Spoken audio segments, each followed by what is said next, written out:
Masih bersama kami di White Shot dan kali ini dalam Public Corner bersama dengan saya Reinhard Sirait. Pemirsa, seiring dengan perkembangannya ternyata Batan telah mengeluarkan sejumlah produk teknologi yang sangat potensial untuk dimanfaatkan bagi peningkatan kualitas kesejahteraan masyarakat, khususnya dalam bidang kesehatan. Ternyata penggunaan iptek nuklir dapat digunakan untuk pengobatan dalam bidang kesehatan. Untuk mengetahui sejauh mana sebenarnya penggunaan iptek nuklir ini terkait dengan kesehatan, sore hari ini dalam Public Corner sudah bersama dengan saya narasumber, yakni Pak Dr. Anhar Riza Antarissawan, Deputi Kepala Batan Bidang Sains dan Aplikasi Teknologi Nuklir, dan juga ada Bu Profesor Dr. Suhartati Gondo Wiardjo, SP Ongrod, Ketua Persatuan Onkologi Radiasi Indonesia dan sekaligus Kepala Departemen Radioterapi RSCM. Selamat sore, Bu Tati dan juga Pak Anhar. Selamat sore. Apa kabar? Baik.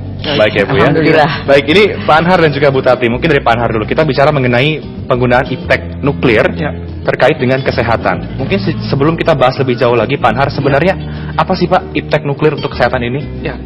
Baik, terima kasih Mas Ria. Jadi memang biasanya orang kalau sudah dengar kata nuklir kemudian membayangkan sesuatu yang senjata ya Pak ya. Jadi sebetulnya nuklir sendiri dari kata nukleus yang artinya adalah inti atom. Ya. Jadi iptek nuklir di sini adalah satu ilmu pengetahuan dan teknologi yang memanfaatkan sifat-sifat dari inti atom itu sendiri dan juga elektron yang ada di sekitar inti atom. Nah, dalam hal aplikasi kesehatan, yang kita manfaatkan adalah sifat-sifat inti atom yang untuk beberapa unsur itu bisa mengeluarkan energi dan bisa mengeluarkan radiasi, dan radiasinya itu nanti bisa misalkan mematikan sel tumor yang nanti mungkin Prof tadi akan jelaskan, atau juga untuk mematikan bakteri untuk sterilisasi, paling mudah seperti itu. Dan sebetulnya dekat sekali dengan kita karena hampir semua dari kita sudah pernah ronsen itu ya. Nah, ronsen itu adalah X-ray, itu bagian juga dari iptek nuklir sebetulnya. Ya, seperti itu. Jadi nanti akan kita jelaskan juga manfaatnya banyak gitu. Pertama, nanti bisa untuk pengobatan kanker. Kemudian sebelum diobati ada diagnosis yang itu juga menggunakan iptek nuklir. Yang tadi dari radiasi, kemudian kita tangkap, kita bisa membuat potret di dalam tubuh kita sekaligus melihat fungsi dari organ tertentu. Baik, jadi memang dapat digunakan untuk pengobatan. Salah satunya adalah untuk pengobatan kanker. Nah, Bu Tati, terkait dengan iptek nuklir dengan pengobatan kanker, bagaimana ini Bu Tati bisa menjelaskan kepada masyarakat? Baik, kita tahu kan penyakit kanker kan menakutkan kan. Kita tahu sudah terdiagnosa aja. Sebenarnya panjang kan perjalanannya dari pasien terdiagnosa sampai ke terapi. Nah, itu kalau kita tahu dalam suatu perjalanan penyakit kanker, iptek nuklir itu digunakan baik dari deteksi dini. Kanker payudara tahu kan? Deteksi dininya kan dengan mamografi. Mamografi itu menggunakan iptek nuklir karena menggunakan X-ray. X-ray itu adalah salah satu dari hasil dari iptek nuklir.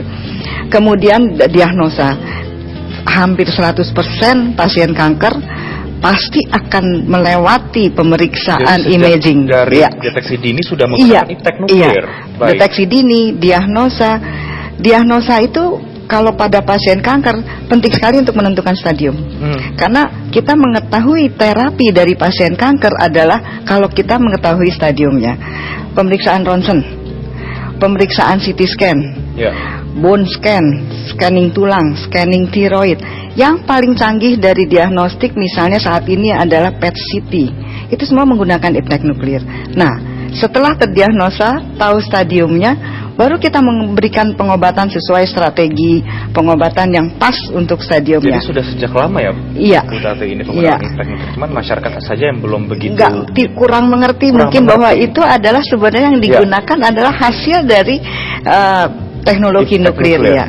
Nah, dalam pengobatannya 60% dari pasien kanker itu kan pernah dengarkan terapi radiasi. Itu adalah radioterapi, itu adalah penggunaan iptek nuklir yang paling tinggi ya. Baik, Bu Tati, kalau ke Pak Anhar, apakah ini menjadi satu peran Batan begitu untuk menangani masalah kanker yang ada di Indonesia dengan penggunaan iptek nuklir itu? Ya, Batan sangat mendukung program pengendalian kanker di Indonesia. Prof tadi sudah terangkan dari sejak deteksi dini, diagnosis sampai terapi itu memanfaatkan iptek nuklir. Di mana peran Batan berada sebetulnya? Nah, sejak diagnosis tadi, diagnosis itu juga menggunakan bahan yang saya tadi bilang radioaktif, bahan yang mengeluarkan radiasi. Nah, di bidang yang namanya kedokteran nuklir, itu Batan misalkan membuat radioisotop namanya. Jadi unsur yang mengeluarkan radiasi, yang nantinya itu sengaja dimasukkan ke dalam tubuh untuk kemudian dia masuk ke dalam tempat yang ingin dilihat seperti apa fungsi dan morfologinya, dan kemudian dideteksi dari luar. Kemudian didapatkan gambar persisnya seperti apa untuk didiagnosa sebelum dilakukan terapi gitu. Jadi tahu persis seperti itu. Nah, Batan di sini berperan dalam membuat yang namanya radioisotop itu. Karena ada beberapa radioisotop yang kemudian dijadikan obat namanya radiofarmaka, itu juga hasil pengembangan di Batan. Ada beberapa yang sekarang sudah banyak juga digunakan. Jadi sudah banyak digunakan. Ya. Baik, kembali ke Bu Tati.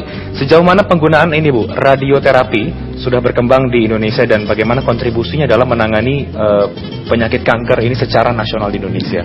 Jadi terima kasih bahwa ada 3 modalitas besar dari pengobatan kanker. Jadi kalau pasien kanker itu diobati oleh satu modalitas itu hampir tidak ada.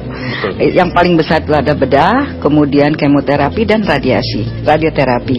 Jadi disebut radiasi atau radioterapi. Nah, saat ini dikatakan bahwa 60-70% dari pasien kanker pasti akan melewati terapi radiasi. Kapan dia mendapatkan terapi bedah, kemudian kemo, kemudian radiasi? Tadi kita sudah kemukakan tergantung stadiumnya. Jadi kanker payudara misalnya, kalau stadium dini mungkin operasi dan radiasi cukup.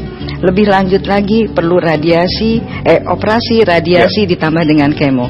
Jadi kira-kira di dalam populasi pasien kanker kurang lebih 60% sampai 70% akan melewati terapi radiasi. Jadi sudah sampai 60 dengan 70% itu sudah melewati terapi radiasi. Baik, Bu Tati dan juga Pak Anwar, nanti kita akan kembali, Pak Anhar, kita akan kembali memperbincangkan mengenai teknologi nuklir terkait dengan kesehatan.